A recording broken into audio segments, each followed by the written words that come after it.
Welcome to Coast Vue, the show that every single day celebrates the men and women who are making coastal Mississippi such a great place to live, work, and play.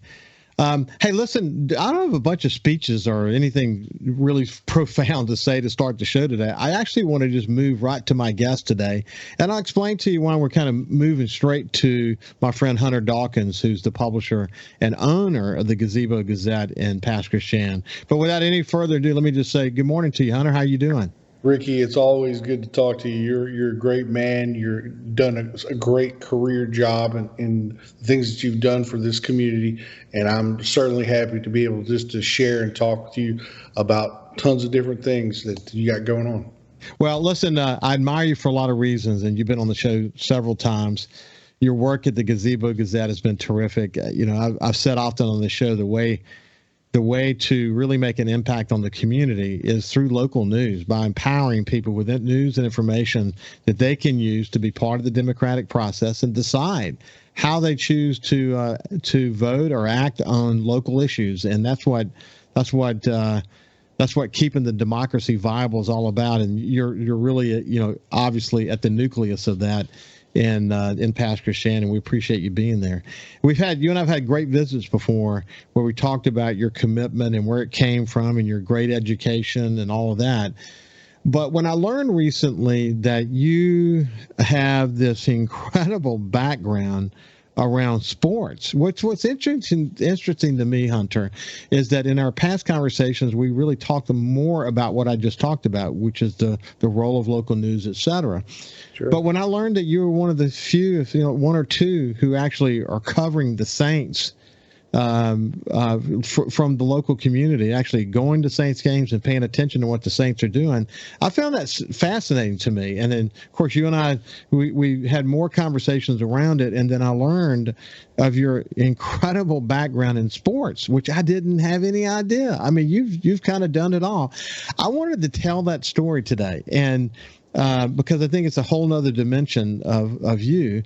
And then actually we'll shift gears a little bit and talk more about this unusual season that we're into with the Saints right now. I happen to believe they'd be having a pretty good season if it weren't for all the injuries. I mean, they've been decimated with really key positions.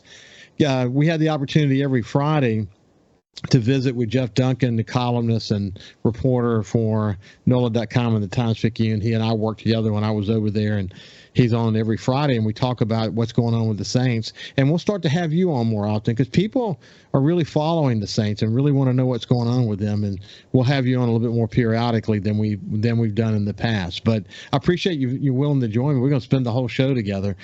Before we talk about your background in sports and what you're learning about covering the Saints these days, let's kind of cover the non-sport stuff for just a second. Sure. And let me ask you just how, in general, things going at the Gazebo Gazette these days. It's going actually very, very swell, Ricky. I appreciate you asking. And once again, I can't speak highly enough of you and everything that you've done for the Coast and the legacy that you're leaving out with the different media intellect that you got going through. But as well with my community in Pass Christian, in Gulfport, in Long Beach, everything is kind of coincidentally gaining traction before the holidays. Everybody's up for what's going to happen, Halloween, Thanksgiving, Christmas. It's that time of season. Everything's generally getting together. A lot of the local communities, since the budgets have gone through, they're just kind of slowing down, but they're trying to go over some projects and things as such. But it's generally a pretty stable environment right now. So. That's awesome. It's interesting. I'm thankful we didn't get hit by a storm or even scraped by a storm this year. You know what I'm saying? Bless you. We're still in the season. I know. And as we learned from Hurricane Zeta hit us. Yeah. As we learned well from Hurricane Zeta, something can hit us at the end of October or even beyond. But, for the most part, we've been very lucky. And, at one point, Hurricane Ian, we were actually in the models for Ian to come here. And that would have been a challenging storm for sure. Absolutely. We're lucky that we haven't had to deal with that. But what that means is that the beaches are as clean as they've ever been before. The cruising event that we just had the opportunity to enjoy hit a record. Yep. I mean, listen, when for example, just let's stick on cruising for a second. When you see the impact of that multi-stop and unique, one of its kind event in the U.S., when you watch it play out in a community like Pasquishan, it's exciting, isn't it? Well, Ricky, and I'll tell you this. I was there the very first cruising when it started off in Bay St. Louis, and I remember going with my family to Jones Park. I don't even remember what year it was, but it was a long time ago. And, just watching the cars just kind of moving around. And it was, very casual, but it has picked up, and Woody Bailey's done a great job of keeping that mojo going together across the coast. And Pasquishan has really made a good testament to being able to put a good product together, closing out the community, and they have the stage to where they can play music and have a good time on the weekend. You know what's interesting? I had Julian Rankin on recently from the Walter Anderson Museum. Sure. He is a star among the nonprofit community in coastal Mississippi, and the work that they're doing to help do community building outside of the museum is just incredible.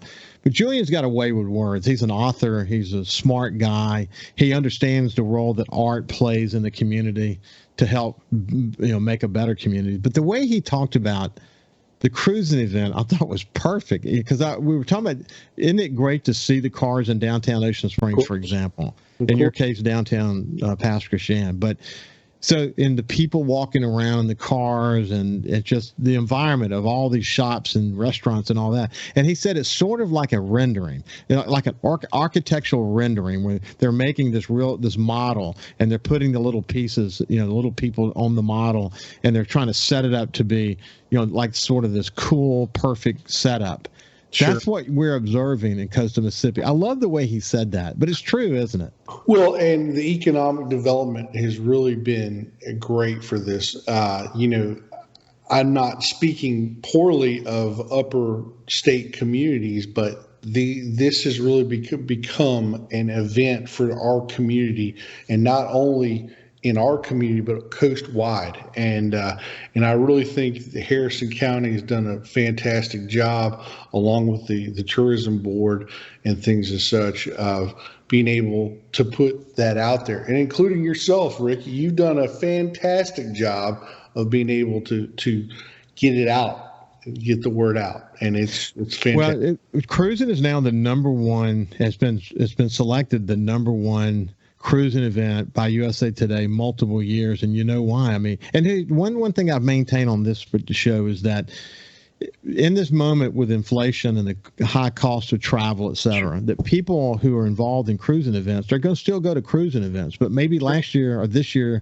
maybe last year they went to 2 cruising events, and this year they can only go to 1. Which are they going to choose? They're going to do the one that's kind of static, where they bring their car to a field and display it, or are they going to come to a place like coastal Mississippi that has a 40-mile cruising territory with all these special events that are happening, where you can actually cruise? And especially down the beach. Down the beach, one of the most unique beach drives in the entire United States. Tree lined with wild, live oaks. It's just incredible. Well, but the showcasing that takes place in a show with an event like that is truly remarkable. And look, here's the other thing: if you go, let's say when you're not in the cruising mode and you're just enjoying your day out, when you go to a place like the harbor in Pasquishan on any given day, you may find lots of people just standing there looking at seagulls, or looking at the shrimp boats, or maybe they're going to eat at Shaggy's, maybe they're going to see the Shaggy charter docks and take in, the great fish that people are catching. But it's unique, isn't it? Absolutely, sir. And I'm telling you this, I'm not here to promote businesses, on your show, but I'm telling you, everybody that ever goes down to Shaggy's or Sea Level at the sunset, it is magical. And that's why, of me in my past history, which I've talked to you about, people ask me, well, why did you leave the corporate environment in Washington that you were? Because you can't get over those sunset views, those daily views of the beach level, and the beauty that is there. Yeah, actually, speaking of Shaggies, I had Rimmer Covington and Ronnie Daniel on recently, and talked about their collaboration on the Shaggy Harbor docks. Yeah. But what a cool thing! What a unique relationship, and for tourists to be able to come in and be able to go there and have their fish clean and go upstairs and have it cooked, and all this great relationship. So many committed people. I mean, again, Rimmer and Ronnie's collaboration, how it came to fruition, but then there's so many other people that are dedicated to tourism and to making sure that we're putting the best foot forward in places like Pasco Shan that really make a difference. Anyway, when we come back, we're going to continue our conversation with Hunter Dawkins. He's the publisher and the owner of the Gazebo Gazette, and he's also covering the Saints. We'll eventually get there as well. We'll see you after this break. Welcome back to Coast Vue. I'm having a conversation with my friend Hunter Dawkins, who is the publisher and owner of the Gazebo Gazette. And we spent a whole show together talking about the history of the Gazebo Gazette and how it emerged as this incredibly important tool after Hurricane Katrina for residents of Pasco Shan and really beyond to really kind of know what's going on. And now it's just this wonderful publication that Hunter owns and has the opportunity to say grace over. You know, Hunter, when I was the publisher of the Sun Herald, I was always involved in the Mississippi Press Association because, you know, I felt like, first of all, I got a lot from learning about what publishers like you who run small publications, what you have to do. I mean, the buck stops with you. You have to be willing and able to do it all. So the people that I met at the Mississippi Press Association that own these small publications were some of the most dedicated publishers that I know. I mean, in fact, they could put into words the role that news and information plays in a community as good as anybody. And I learned a lot from them. And because I was part of this major corporation, I had the ability to tap into best practices across the nation and then could share them with them. So there was this great sharing of information that took place. Mississippi, actually, if you think about it, it's got a couple of large newspapers, but it's comprised of a lot of smaller, mostly weekly, some bi-weekly newspapers that are owned by people who are just burning the midnight oil to make their contribution, and you among them.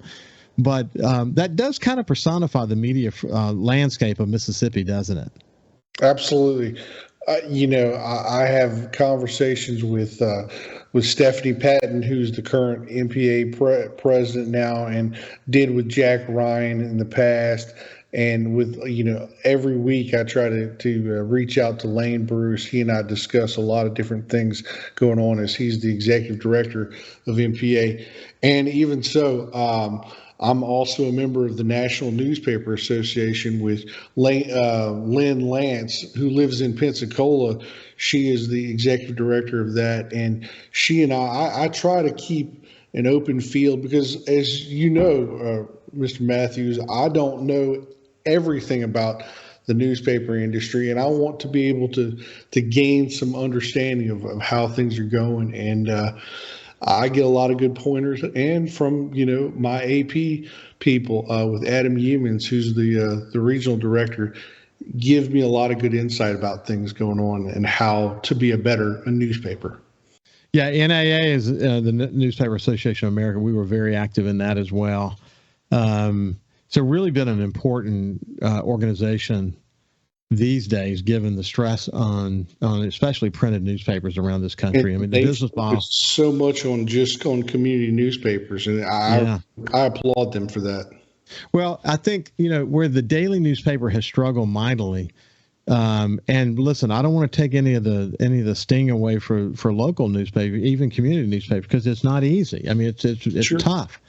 But at least there's a business model there for you to survive. There's, you know, as we continue to see the digital tsunami sweeping over most media, newspapers, the daily newspaper is in serious trouble. There's just no question about that. And I think it's really, unfortunately, just a matter of time before it's all digital, or maybe once or twice a week. I don't know. It'd be interesting to see how that plays out. But they certainly don't have the resources they used to have, and they don't. And some of the resources is the money to offset the cost related to the high cost of printing. But this is a familiar story for you, even in the community newspaper business, isn't it? Yes, sir. Absolutely. I still have to go collect checks on my own. I still have to go sit down invoices, proofs of publication with legal notices. But in a way, that's a good thing because I can be able to react with the community. I get to know individuals all across the board. I get to know businesses and what they go through, and that's a testament to me and the community for being able to support, their local news. The reason why I think community newspapers have a go of it, even in the digital, even with the digital tsunami, is the fact that you're on the ground level, you're in touch with the community. And for people who are engaging in your product, when they pick it up and they read the stories that you have, they're deeply interested because they know that what they're reading about is connected to their community. I mean, there's just and so people who read your product are highly engaged. I mean, see, in a world where the attention span might be about 15 seconds, when people are engaged in a local community newspaper, the engagement is extraordinarily high. I mean, we're talking about the people are combing through that product and they're spending time. Yeah. Whereas if they're on their iPhone, they're flipping through really quickly in the world's, in a very sort of set stage of attention deficit disorder. And for advertisers, that's important. For advertisers, it's really important for them to know that the level of engagement is high. And as long as you have that engagement and stories that are relevant to them, that you're completing sort of the circle of life of a newspaper, the need to satisfy advertisers with eyeballs. Those eyeballs come because you're bringing news to the table, and it kind of works. And I think it will continue to work for community newspapers if you work hard. Well, and with a connection to football, Ricky, since this is something we're going to focus on this, I know you've heard about the offense where you use the pass to set up the run. Well, I've tried to use my digital format in the website, Facebook, Instagram with pictures and little brief stories to set up the print edition, because I think that's the important in the community newspaper. Now, like I said, I don't really know what the dailies are going through, but I try to use the digital format to set up the print. So if people are willing to look at the digital, then they'll maybe have an interest in the print. What you want them to know and think is that in order to know what's happening in my community, I have to engage with the Gazebo Gazette. That's what you ultimately want them to do. And you want to be there in whatever form they want you to be in, whether it's in print or digital or whatever. It's important. And when you complete that and you stay focused on that, you can have success. You can really find success, and it's proven that that's the case. Hey, listen, in the past conversations we had, I literally had no idea that you were a 3-sport athlete at St. Stanislaus, that you football, basketball, and golf. And then, the plethora of other things that you've done in the sports arena, I never knew anything about that. And, life's a big sports analogy, to be honest with you. You just used one just then.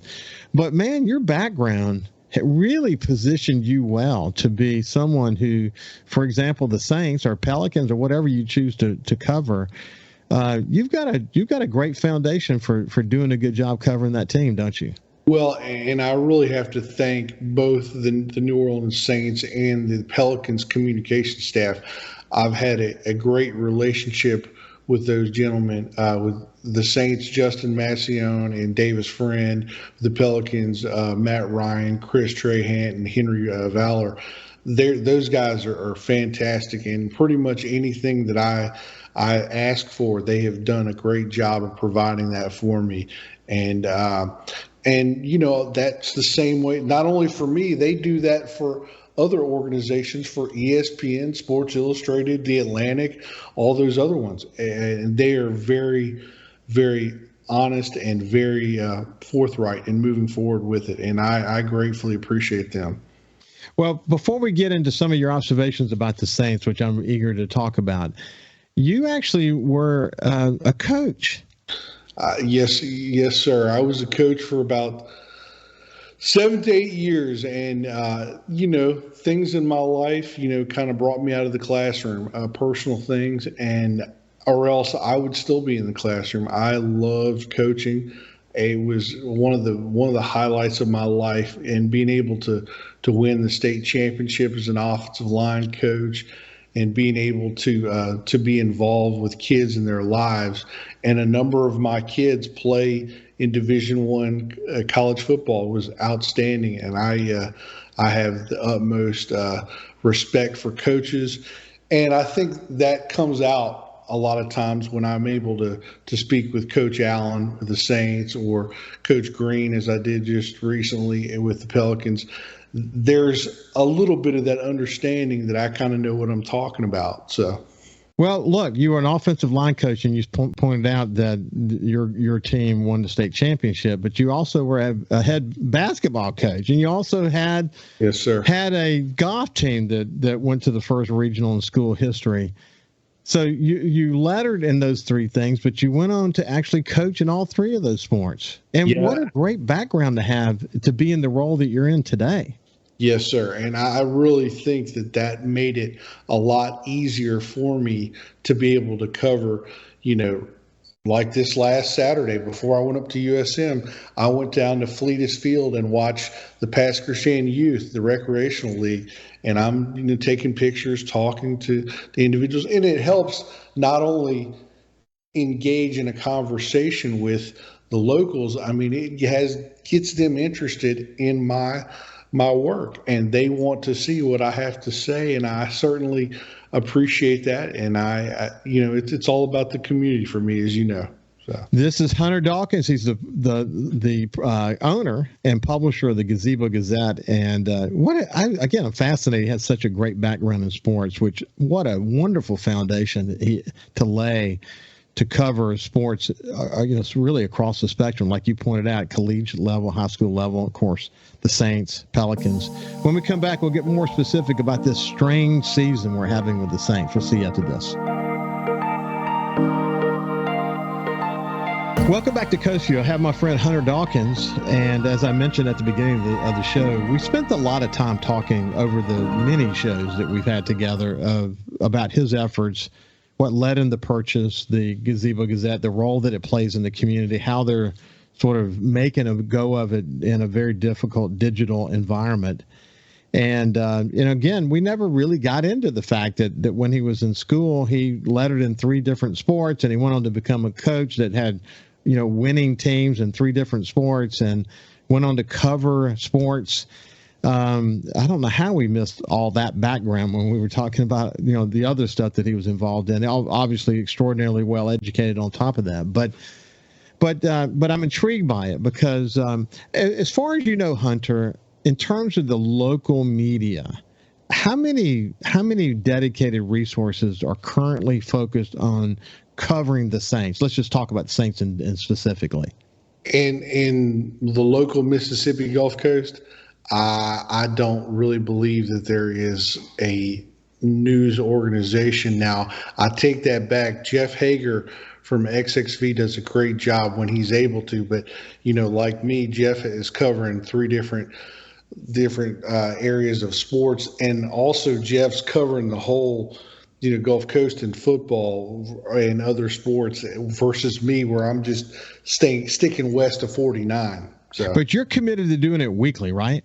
Yes, sir. So you follow the team. And as my listeners know from my conversations with Jeff Duncan from NOLA.com and the Times-Picayune, you got to be in there swinging weekly to do it, because if you don't, then you won't be able to maintain those relationships. You won't be able to find out what's really going on behind the scenes. You won't be able to develop relationships with sources. Those things are all kind of important to helping you understand what's up with the team, aren't they? Even though their schedule works like this. Mondays are coaches' speaking days after practice. Tuesdays are generally a few different guys. Wednesdays are always the quarterback days, and then Thursdays walk through, and then not until Sunday you really get in. And of course, with the New Orleans traffic, I have to be there about 3 hours before the game. But then Hey, well, I was going to say what's great about the team, though, and you alluded to this in terms of their media relations team. This was true when we were over there as well. But I think the pandemic actually sharpened their ability to use technology to enable people like you to be able to still be very much involved in the media availabilities they have, but they using technology to do that, to save you from having to drive back and forth. You'd never be able to do that. But they've done a good job of adapting, haven't they? Of course, Justin has done a fantastic job being able to get that information to me, get the notes, the historical background of the opponents they're playing that week, of what their team things that are going on inside of the team schedule, and Davis has done a great job of being connecting to me with what's happening with as far as credentials and things like that go. Well, okay. So Hunter, let's talk about the Saints a bit. And what's interesting is I've not talked to you ahead of this, so I don't know what your current thinking is as it relates to this. But in my last show with Jeff Duncan, I referred to this as being an odd season. He says it's an odd season, not just for the Saints, for the NFL. When you think about parity and all of that, you have a couple of dominant teams, but a lot of parity. For the Saints, this is the first year for our coach. He's, in some respects, he's got a new team that he's working with. We're obviously moving forward without Sean Payton. There was some question about quarterback, still big questions about quarterback. But, we expected the team to overperform on the defensive side of the ball, maybe underperform on the offensive side of the ball. But unfortunately, injuries, really incredibly important injuries. Now, not season-ending injuries for the most part, but injuries that have really slowed some players down. Many of our star players, decimated wide receivers, et cetera. We haven't been in a position where we've been able to really understand what do we have to work with here. How do you, at this point in the juncture, how do you talk about where the Saints are right now? Well, Ricky, I write a column every week in the newspaper. Usually I write the column on Wednesday, but of course, the paper doesn't come out until Friday. And hopefully almost 90% of the subscribers get it on Saturday before the game. But in the column, I go over the positives, the negatives, the underrated, the overrated, and the bottom line. And I'm a little bit from the coaching speak, I try to focus on one game per time. Now, of course, like you said, the injuries and it's been a lot of other things, not only the injuries, but the turnovers and the penalties have been the really unweaving of the ability for the Saints to be able to take care of business. I kind of like to look at it like this. Our team has been, like you said, decimated from certain scenarios. But then, if you remember, in the first game of the year against Atlanta, the last two series, we looked like we were unbelievably just stopping out routes, drag routes, just corner guys, just catching the ball, moving the ball up and down the court. That's what I know that we can do, because I watch them every week in the training camp and practice, and they're just bam, bam, bam, bam, bam. And the defense is unbelievable. Honestly, in my opinion, and I know that that's not necessarily much, except for I do have quite a few friends that I went to college with that are NFL scouts and coaches and all the rest. But that being said, that I have the honest belief that we have one of the best defenses in the NFL. But when you have to get all those things together, you got to put all the parts together, and it's just it's a little bit hard, when you go game per game scenario. But that's something I like to focus on. Well, if you look at this last game, first of all, our three top receivers were out. Yeah. Any one of them in this game, we might have been in a better position to win it. Okay, so that affected us in the red zone for sure. Sure. Secondly, Marshawn Lattimore was out. Sure. If Marshawn Lattimore was in this game, there's no doubt Chase would have had a good game, but he wouldn't have had, a game for the ages against. So Sure. it makes it, the thing is, we've been in most of the games. That's the bottom line. There was only one or two where you didn't think we were going to win it, but in most other cases, we've been in the game, and that's with. I think Ricky, I think in virtually every single game, except certain scenarios, like after the Tampa Bay brawl, that pretty much just took the focus off the team. But we were ahead of Tampa until that period of time. Also in Carolina, we had the ball going in direction until around the fourth quarter. Then things went awry. Same thing in London. We should have won that game, but just different circumstances in different scenarios. So it's kind of hard to put any blame on one person or one thing.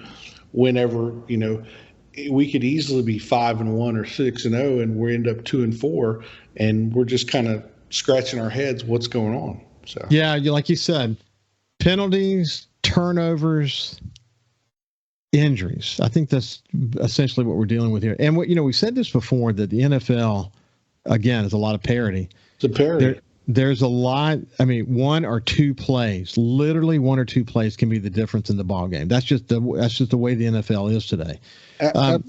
Jeff Duncan wrote a piece yesterday, in the last couple of days, about how Dalton's play wasn't great in this last game. I mean, it was, we couldn't score. We needed to be able to score. We couldn't score. He thinks that it made a case for getting Jameis Winston back into the fold. What's your thought about that? Well, my thought is I'm definitely in agreement with Jeff from a certain perspective. Andy's he's doing what Andy has really been coached to do, to not lose the game. And I like to think that he's not exactly a quick mover. One of the things that I made a reference to I sit in the press box. I sat last week next to Marco Garcia, who's the Spanish New Orleans Saints broadcaster who was inducted in the Hall of Fame last year. And Marco and I were talking about this. On the last series, we had the ball on offense. It was 3rd and 12, and instead of throwing 12 yards, we run a 5-yard route and complete it. And I'm not saying that that's something that Pete Carmichael, the offensive coordinator, is doing wrong, but Andy's not exactly given the benefit a lot of times to be able to provide that ability and to make those right plays. I don't necessarily know, though, because I'm not in the inner workings of the Saints, so I don't necessarily know what is the breakdown of that. But I certainly agree with Jeff from the factor that looks to be more like a Jameis situation to come into contact with. So I think you said it well, and Jeff says the same thing, that this offense was going to be different. We're used to 300, 400 yards in a game. We're not going to see that with this offense. They're going to play very much conservative offense. They're going to play with run first. They're going to play not to make mistakes. And when the going gets tough and there's a choice between the offense being on the field, the defense being on the field, the defense is going to win games, and they're going to take sort of a defense first point of view. And I think that's maybe the reason behind that call. Just we can go, if we try to pass at 12 yards, we could get an interception. There's a lot of things that could happen, and they're just playing with putting the defense on the field. Now, look, under normal circumstances with Marshawn Lattimore in there, you're not making you're going to make some plays. There's no doubt about it, but you're not going to make as many plays as they made. That's the bottom line. Why don't we do this? I think we're coming to the end of this segment together. Why don't we pick up right there when we come out on the other side? But this is Hunter Dawkins with the Gazebo Gazette. It's been a terrific conversation. I'm learning some things about him I didn't know, but the fact is, the reason he's on the show today is that he's been covering Saints, and he's got insights about what's happening with the team. And it's just a weird season. It's fun to get a different perspective on it. When we come back, we'll have Hunter Dawkins with us. We'll see you after this. Welcome back to Coast Vue. I have my friend Hunter Dawkins, and he's the owner and publisher of the Gazebo Gazette, and he covers everything. I mean, you got to cover everything when you're running a small community newspaper, but it is really, really, really, really rare for someone who's in this position who has to do everything to keep that newspaper going and keep their digital site going.